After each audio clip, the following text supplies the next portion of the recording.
नवनवीन व्हिडिओ पाहण्यासाठी व आमच्या सोबत राहण्यासाठी चॅनलला सबस्क्राइब करायला विसरू। तर बघा काय बातमी आहे। केंद्र सरकारने 1 जुलै 2024 पासून 3% DA वाढ करण्यात आलेली असून सदर महागाई भत्ता राज्य कर्मचाऱ्यांना लागू करणे प्रलंबित आहे। राज्यात विधानसभा निवडणूक कामकाजामुळे सदर निर्णय घेण्यात आला नाही। आता राज्याचे नवीन मंत्रिमंडळ स्थापन होऊन महिना झाला तरी कर्मचाऱ्यांचा प्रलंबित DA वाढ लागू करण्यात येत नाही।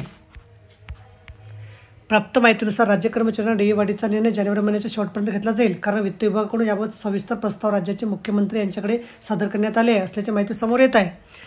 राज्याचे माननीय मुख्यमंत्री यांच्याकडून याबाबत लवकरच अधिकृत निर्णय होण्याची शक्यता वर्तवण्यात येत आहे। या महिन्यात निर्णय निर्गमित झाल्यास पुढील महिन्यापासून राज्य कर्मचारी पेन्शनधारकांना दिनांक 1 जुलै 2024 पासून DA फरकासह वाढीव 3% महागाई भत्त्याचा लाभ अनुदेय करण्यात येणार आहे। म्हणजे एकूण महागाई भत्ता 53% होणार आहे। तर बघा अशा प्रकारे अत्यंत महत्त्वाची बातमी आपल्याला समजली असेल। व्हिडिओ सुद्धा आवडला असेल लाईक करा आणि शेअर करायला विसरू नका। धन्यवाद।